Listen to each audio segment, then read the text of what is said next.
Et salut à toi. Alors aujourd'hui, tu vois, je te dis bonjour et je suis en train de marcher. Pourquoi? Parce qu'aujourd'hui, la marque Curveway m'a contacté pour me faire une initiation de leur propre objet.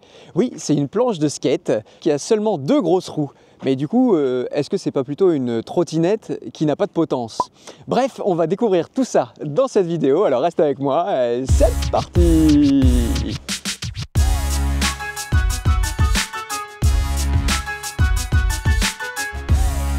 Et donc la première chose avant d'aller rouler, c'est d'apprendre à se servir de l'objet. Et pour ça, aujourd'hui avec moi, c'est Paul. Alors tu vois, je suis obligé d'être très grand là, parce que si je me mets à côté de lui... Ah oui. Voilà, salut Paul, comment ça va? C'est pour garder ton anonymat. Donc je me mets là, et donc on va apprendre. Tu me dis, et tu me mets au défi d'apprendre en 10 minutes. Voilà, en moins de 10 minutes. En moins de 10 minutes, En pour moins de toi 10 c'est possible? Pour moi, c'est complètement faisable. Est-ce que d'après toi, je peux apprendre ça en 10 minutes?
Bon bah ça fait 10 minutes. Je suis pas du tout à l'aise, mais je pensais pas que je pourrais être si peu à l'aise en si peu de temps. Enfin, je pensais que ce serait pire que ça. J'ai réussi à tourner, à aller tout droit. Maintenant, il faut apprendre à faire du carving. C'est-à-dire à faire un peu comme une espèce de godille en ski. Ouais. Donc virage gauche, droite, et tout se fait au poids du corps. Et ça, combien de temps tu dis? Du talon pointe. Là, c'est encore plus simple que tes demi-tours. Alors pour démarrer, j'ai essayé de t'expliquer même si je suis pas professionnel. Je découvre avec toi, c'est une vraie découverte comme je te disais. Tu mets le premier pied, alors t'es goofy ou régular, ça normalement tu le sais. Tu mets la planche en équilibre, ça c'est l'étape que je pensais qui serait très difficile et qui en fait est très bien. Et après, en même temps quasiment, tu pousses avec ta jambe gauche et t'actionnes la télécommande. 1, 2, hop, et là sans accélérer déjà tu vois je suis dessus, ça marche très bien. Et après donc, il suffit de dire avec la télécommande dessus, de prendre le relais. Donc je push, et ça prend le relais à la télécommande. Allez, ciao!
Tu vois, et ça là, ce moment où tu commences à engager le corps pour tourner, bah, c'est comme en snowboard en fait, quand tu arrives en bas des pistes, tu es tout droit, tout figé, mais quand tu commences à engager, à mettre ton corps dans la pente et à engager le corps, et ben, c'est là que tu commences à prendre ton pied. Là, il manque plus que la neige, les sommets Et maintenant, faisons le tour du propriétaire. Alors, je t'avoue, la première fois que je l'ai vu, je l'avais vu en photo, tout ça, et la première fois que je l'ai vu en vrai, je me suis dit, mais en fait, c'est énorme. Je m'attendais à un modèle réduit de ça, tu vois, à peu près une échelle de 20%. Ça fait 140 cm de long, par le deck fait 23 cm de large. Par contre, et je te le disais en roulant tout à l'heure, sauf si j'ai coupé, on a une garde au sol, quand elle n'est pas sur son pylône évidemment de présentation, une garde au sol de 12 cm, et ça, pour moi, c'est un vrai plus parce que À aucun moment on se pose la question. J'ai le souvenir sur certaines trottinettes, même sur certaines roues, je te dis souvent le centre de gravité est trop haut, il faut monter dessus, descendre dessus, on a l'impression de descendre d'un marchepied. Là, non. À noter que la garde au sol est de 12, mais la hauteur maximum est de 38. Donc oui, dans le coffre de la voiture, ça passe, mais il faut rabattre un siège. Vraiment, il faut prendre ça comme un snowboard urbain, tu vois. Au niveau des phares, alors là, évidemment, on est en plein jour, on ne pourra pas juger. Dès qu'on allume la planche, les phares sont allumés à l'avant, à l'arrière et à l'avant. On notera aussi que pour respecter la réglementation, on a des catadioptres de tous les côtés. Je t'ai parlé des dimensions, mais je t'ai pas parlé du poids. 18 kg, tout équipé. Ici, on a une poignée pour la soulever. Alors en vrai, on la soulève pas vraiment. On la traîne un peu derrière soi. Et alors, en l'état actuel, quand on se balade, bah, tu vois, la roue, elle n'est pas bloquée.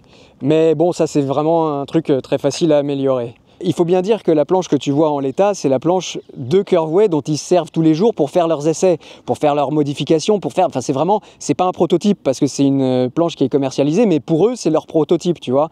On voit bien d'ailleurs qu'ici, c'est ouvert, le compartiment batterie est ouvert, mais normalement, il est complètement fermé pour donner à la planche une IP65. Pour le look, écoute, j'ai envie de dire que je suis partagé positivement, c'est-à-dire qu'à la fois, c'est très rudimentaire, tu vois, le moteur, on n'en est pas au... pour le moment, ils n'ont pas fait des décorations sur les jantes, enfin sur les flasques, à l'avant, tu vois. C'est assez rudimentaire, le deck est très joli, mais à la fois c'est très simple, donc il n'y a pas grand-chose à lui reprocher. Tu vois, point de vue esthétique, si je voulais chipoter ce gros machin-là, moi, je le ferais de façon un peu plus sympa. On a un garde-boue qu'on n'a pas testé, qui est en plastique, mais qui est très bien. Enfin, tu sais bien que moi, je n'ai rien contre le plastique quand c'est à certains endroits pratiques.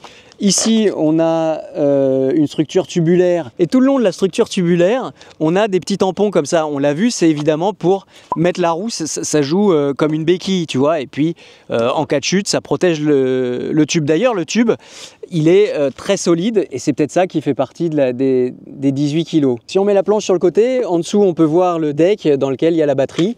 Et à l'arrière, on reconnaît le port de charge sécurisé et on me dit qu'on a une charge rapide complète des 720 Wh de batterie en 3h30. D'ailleurs, c'est le moment de dire, parce qu'aujourd'hui, moi, j'aurais pas le temps de faire un test d'autonomie comme d'habitude, on peut faire 50 km en conditions réelles. À l'avant, on a le clou du spectacle, je dirais, avec ce système breveté.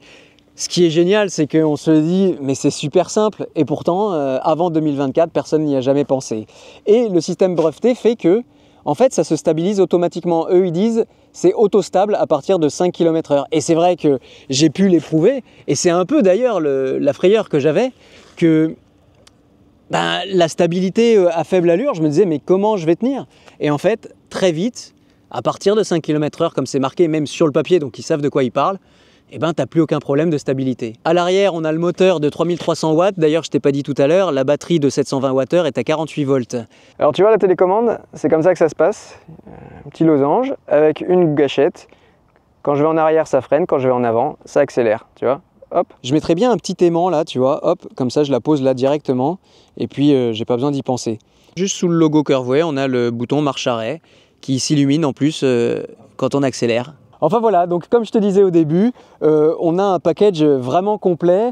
On a surtout un truc qui est assemblé en France avec certes sûrement des parties, je ne lui ai pas demandé, mais j'imagine bien que le moteur, les cellules, elles ne viennent pas du Loire-Atlantique. Mais quand même, tout le reste est 100% français. C'est pas pour faire cocorico, pour dire mais ça veut dire que c'est possible d'avoir une idée sur le territoire français, d'essayer d'aller au bout et d'enfin ensuite pouvoir le commercialiser. La chose vraiment qui m'épate et à laquelle je ne m'attendais pas, c'est vraiment la stabilité. Ouais, je pense vraiment qu'avec de la technique, de la pratique, on peut vraiment s'amuser. Après, certains diront peut-être que c'est trop cher pour un jouet. Bah écoute, quand on voit ce qu'est devenu la roue, on se dit que quand on a des bons objets de mobilité, les gens en font des jouets. Alors c'est à plus rien comprendre, à n'y plus rien comprendre, mais encore une fois, c'est ce que je dis, c'est mon argument pour la roue, quand on voit le prix d'une semaine de ski, là tu as le ski tout le temps, sous les pieds. Et pour le coup, vraiment, il n'y a aucun, dans la glisse, il y a vraiment... Il n'y a pas un truc qui me dérange, tu vois ce que je veux dire? C'est vraiment d'une grande fluidité. J'ai pas à dire que le deck est trop haut ou trop bas, j'ai pas à dire que ceci ou cela, ça manque d'équilibre. Non, c'est vraiment très agréable. Franchement, quand je vois le nombre de One Wheel qui se sont vendus, je me dis qu'ils ont toutes leurs chances sur le marché. Les limites que je vois déjà aujourd'hui, c'est la vitesse. C'est vrai qu'assez vite, mais ça c'est pareil pour tous les EDPM, assez vite, 25 km/h c'est un peu limité. La limite que je vois, c'est aussi un peu la télécommande qui... Ben oui, moi, d'autant plus en étant wheeler, j'aime pas être tributaire d'une télécommande pour accélérer ou pour freiner. Mais sinon, si tu es fan de sensations de snowboard, bah, bravo Pierre, bravo Paul, bravo toute l'équipe d'avoir réussi à nous mettre cet objet sous les pieds et que ça marche et qu'il n'y a pas de problème de... Enfin, c'est bien étudié et tout ça. Je crois que j'ai tout dit, je peux m'arrêter là. Je te dis à la semaine prochaine pour une nouvelle vidéo et un nouveau sujet. Allez. Et attention freinage, 1, 2, oh, punaise, même pas sûr.